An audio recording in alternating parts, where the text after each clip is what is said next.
Call of Dragons explains basics, but there are mechanics that can completely change your account's progression, damage output, and war performances. Today I'm covering 10 things the game never tells you that every player should know. Fact number one: knowledge always is the biggest advantage, right? Simply let's look at the troops and you're gonna understand that there is knowledge, but this knowledge is never enough, right? We know the troops which are countering themselves. For example, cavalry counters archers, but at the same time cavalry counters mages. Infantry counters cavalry, but infantry also counters archers and mages because of the artifacts we have in the game. Also, knowledge is the fact that whenever you are playing this game for longer and longer, you understand more and more things about Call of Dragons. For myself, I have played this game for 1157 days, and I can honestly say that whenever I played 500 days, I had less knowledge than I have right now, which means simply playing the game, simply being active fighter will give you enough knowledge, especially knowledge of how to fight in Call of Dragons. That's why all the PvP gameplay videos are created for one reason: to show you how my playstyle is suited to Call of Dragons, and maybe at the end of the day, whenever you are going to fight, your playstyle will be suitable for the open field gameplay. Simply because Call of Dragons has the best open field PvP gameplay out of any Kingdom Builder games. So, knowledge is basically the experience. The longer you are playing this game, more and more you understand what's the basics and what's the idea of Call of Dragons in general, because this game has many different features. Every single feature has a different meaning and different power range, right? Such as war pets, artifacts, decorations, and so on. And more new stuff is coming to the game, and not every single feature is the most important. For free-to-play players or pay-to-play players, different features will give you different benefits, and the knowledge comes whenever you are playing the game. So, never think that in 100 days or 200 days you will understand this game. Longer you are going to play, much better you are going to be at this game. That's the fact number one.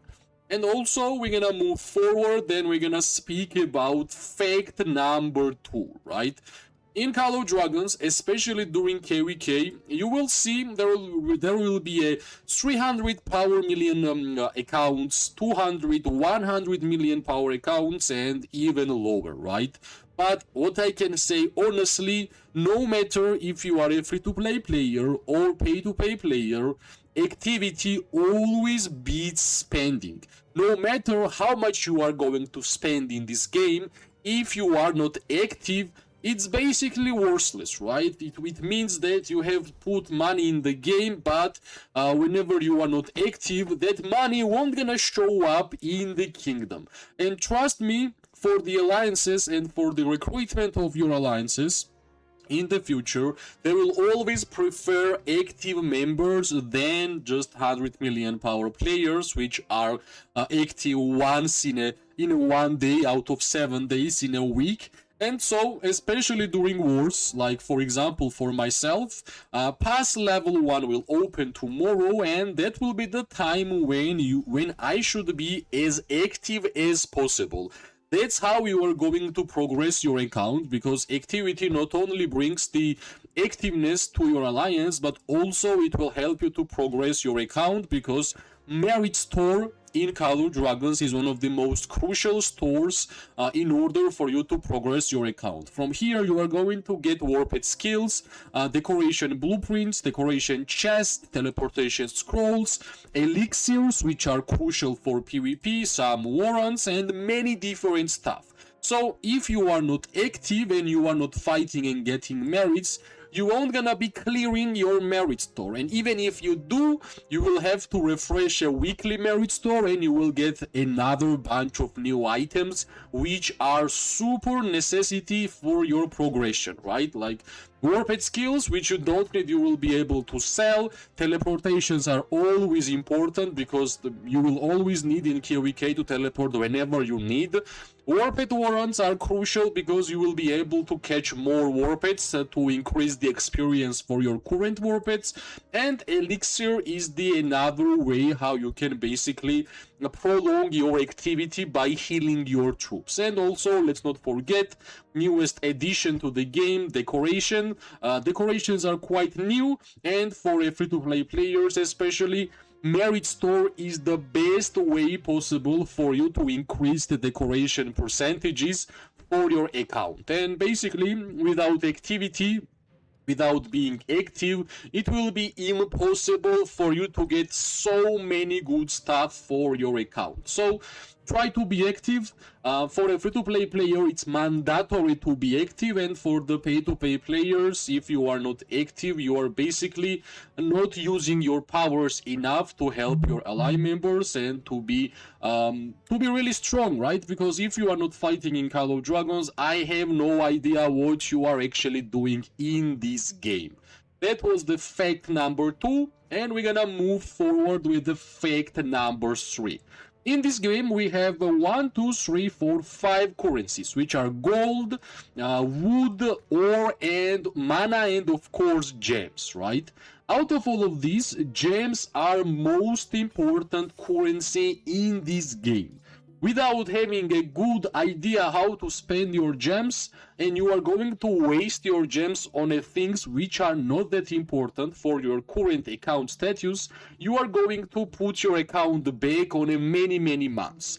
For example, if you are tier 4 player, your main objective should be to make your rally building 25, which requires you to at some point buy treaties from the gems, and also to make your watchtower 25, and for the watchtower 25, at some point you are going to buy the sentinel arrows with the gems, because last level will have to cost 5,000 treaties and 5,000 arrows. It doesn't really stop here. Making your buildings from 24 to 25 will require you to spend 2,000 gems in order for you to actually increase the level, because blueprint costs 2,000 gems. Also, let's go back and for the beginners, if you want to have 2 building queues, you will have to spend 5,000 gems in order to unlock the second builder queue, which is, well, I won't gonna say too much, that's super important. We're gonna compare 1 building increasing level or 2 at the same time. But at the same time, this game has many different events, such as Lucky Spins, such as Wheel of Destiny, Forge of Light, Riches of the Forest, and those events are basically the source and the way how you can actually spend your gems. For tier 4s, I would advise to make yourself tier 5 as fast as possible.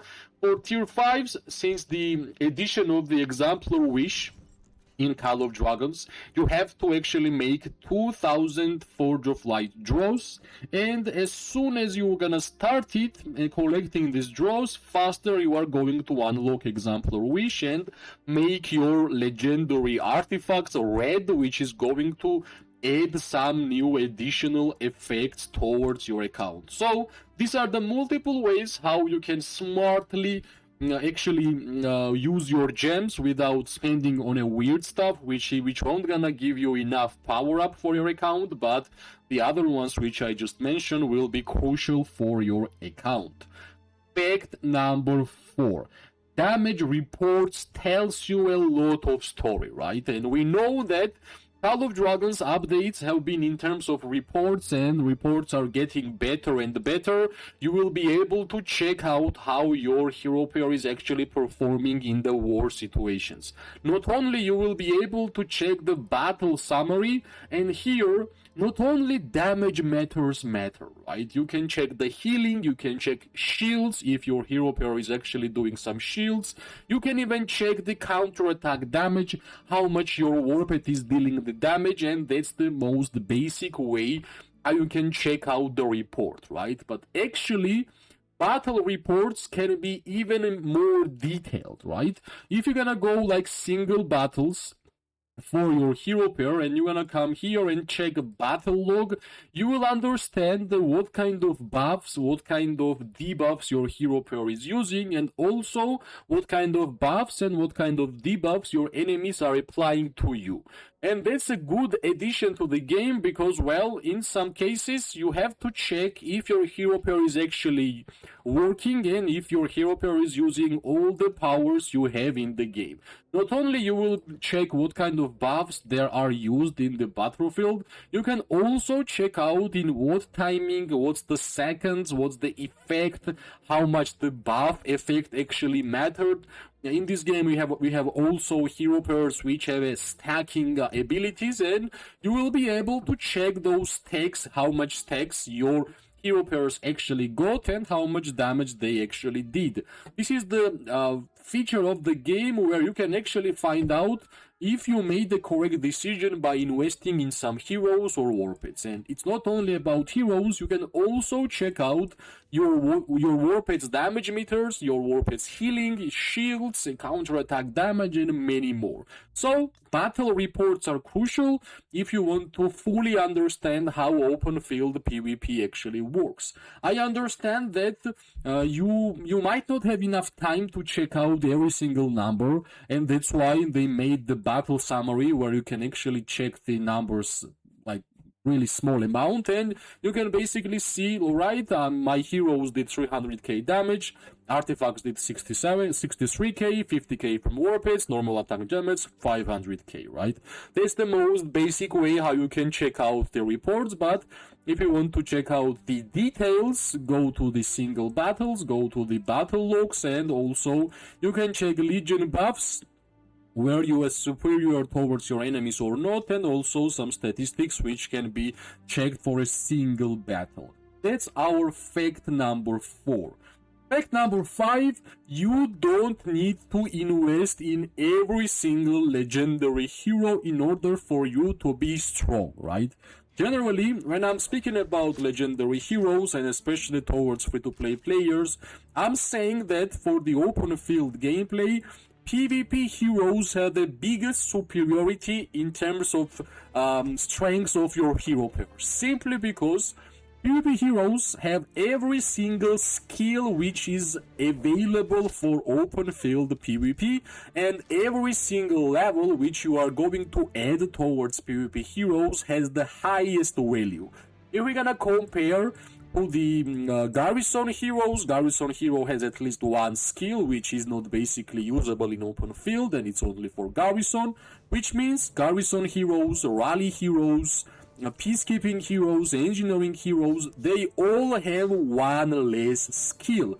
I'm not saying that they are super weak, because, well, Magrat 5551 is already good enough to use in open field PvP, but for the highest value, my understanding is that if you are for sure focused on PvP heroes, you will get much more benefits, right? Such as, for example, for archers, Ruby, Zaida, Nico, they are more damage dealing hero pairs for the archers. For the mages, well, for the mages, let me check.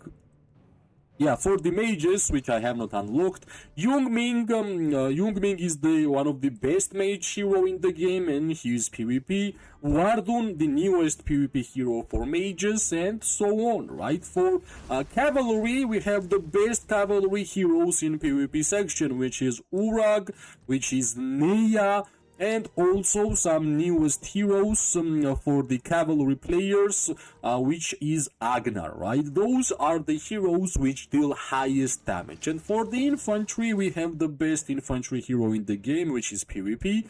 It's Kuma. Joren is also PvP hero, and basically the pattern is really easy, right? PvP heroes generally deal more damage, and PvP heroes are generally more valuable whenever you are speaking about open field PvP. Fact number 6. Warped skills are more important than you think, right? And for some people, when warpeds actually were the newest feature of the game, they thought it was just an accessory, but I will break that sentence, because Warpaths are basically third heroes. In a lot of cases, Warpaths deal more damage than your legendary awakened heroes. Like for example, if you are using a good Warpath for your perfect hero pair, it has a perfect synergy and it sometimes feels like you have a 3 legendary awakened heroes. Warpaths also have stars, and stars are basically same idea as hero skill levels, right? But instead of 5 levels, which we have on the heroes maximum, for the Warpaths we have 3 stars as a maximum level. Basically, all the Warpaths have a main talent skill, and it's already mandatory to make your main talent skill 3 star. For example, for Wind Whistle, Northwind is the main talent skill, and I have 3 star. Of course, when you catch the Warpath, generally that's the 1 star, 0 star, slowly you are making to the 1 star, then it's a 2 star, and the longest period you have to spend to make your Warpath really strong is to basically get from 2 star to 3 star. So, not only heroes matter in Call of Dragons, Warpaths matter also, and I have questions because Call of Dragons basically never tells you that by itself with the tutorial that Warpaths have to give you a lot of power and you have to put your attention towards them. Let's go and let's check out fact number 7. You know that Call of Dragons map is pretty big, right? And in this map we have some different terrains. We have water, we have mountains, we have some hills. These small terrains matter most whenever we are speaking about open field PvP. Small choke points are crucial, right? And for example, whenever you are attacking alliance and you want to move forward this choke point and your enemies are standing here, it will be super easy for your enemies to defend because you have to gather here and move forward like in this small area. They will stand on top of you, they will use the heroes which can deal damage to multiple targets, and they are basically going to destroy your alliance. So understand the terrains. Not every single area of the map is same for different scenarios, right? Terrains like high grounds, low grounds, small bridges, and generally bridges are the hardest places where you can move forward. And in general, if you ask me, defending in Call of Dragons is way more easier than attacking. Defending alliances will have less troops in their hospital than offensive alliances. And also we have many different features of the game which is helping the defensive alliances by the keeps, by the bastions, and so on. So understand that not every single area is perfect. Your alliance leaders and officers should understand which are the best possible terrains to actually fight in open field for your perfect success in open field PvP. Let's go and let's check out fact number 8. Not every single stats are equal. Every single troop type has different type of stats which are the most important. For myself, as an archer player, I would say march speed and defensive stats are the most important because we have already the highest amount of physical attack in the game. Only thing we need is more survivability, and that survivability is from the defensive stats and from the march speed. For the cavalry players, march speed and the attack should be the most important stats because March speed is the crucial one to move around the battlefield, and physical attack is the way how you can destroy the marchers as fast as possible and then run away like nothing happened. For mages, I would say defensive stats, and well, I believe defense should be the priority for mages, right? Because they are the most squishy troop type in the game, and it's hardest for them to actually stay alive in the battlefield. And basically, if you will be able to stay alive longer, more damage you are going to apply. For the infantry, well, HP defense is the most crucial because infantry is actually getting married by counterattack damage, so it means longer you're gonna stay alive in the battlefield, more troops are going to hit you, and by the counterattack damage, you're gonna deal more damage back to them, and that's how you are getting a lot of merits. So, whenever you are choosing the proper mana stones for your proper troop type, think about this troop type best possible stats and choose the mana stones in that way. So let's go and let's check out fact number 9. March speed wins wars. I already mentioned Call of Dragons map is huge, and for the troop types, every single troop type has a different march speed, which means mages are slowest, archers are second slowest, then infantry, and then cavalry. Whenever you are fighting in open field, actually, march speed is one of your best friends to maneuver around from the cavalry rushes, from the artifacts such as storm arrows. Whenever infantry players are equipped with storm arrows, they can blink on top of your head, and it's super hard to move away. Also, moving around means that you can reposition your troops faster, which means it will be easier for you to try to get to a position when you feel safe and deal damage from that angle, right? And that's my main idea how actually ranged players have to play this game, because if you are running with the lowest march speed, unfortunately it will be super hard for you to actually choose the correct position and deal damage. That's the way I'm playing the game. That's why all of my archers are having one of the highest amount of march speed from the talent trees, which I already made a video about that. So let's go and let's speak about last fact number 10. Every single account has this number on the left side of the top screen, which is the power ranking, right? Buildings, technology, and troop count always gives you power, which means highest power does not mean the strongest account. It means that you basically finished the constructions, you finished the research, you have a lot of troops, but it does not really mean that you are the strongest account. It's just a number. It's just a number, and for all the alliances who are recruiting the players, they should understand what kind of war pets you have, because war pets generally give you less power. Artifacts, which kind of artifact they have and what level, they are not giving you a lot of power. So basically, if you are looking at only power, you are being misled. Power is just a number. All the other features are way more important for your account than just power. So try to work on your war pets, on your artifacts, on awakening your legendary heroes, and on your decorations. These are the most important factors which makes your account stronger.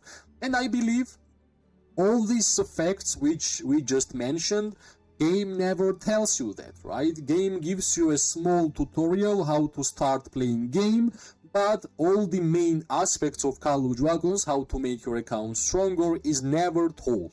That was the idea of my video, and hopefully, if you like the video, press like, subscribe, share. It always gives me more and more motivation to make more content for this game. I wish everybody an amazing day, morning and night. We are going to see each other really soon. Bye bye and good luck.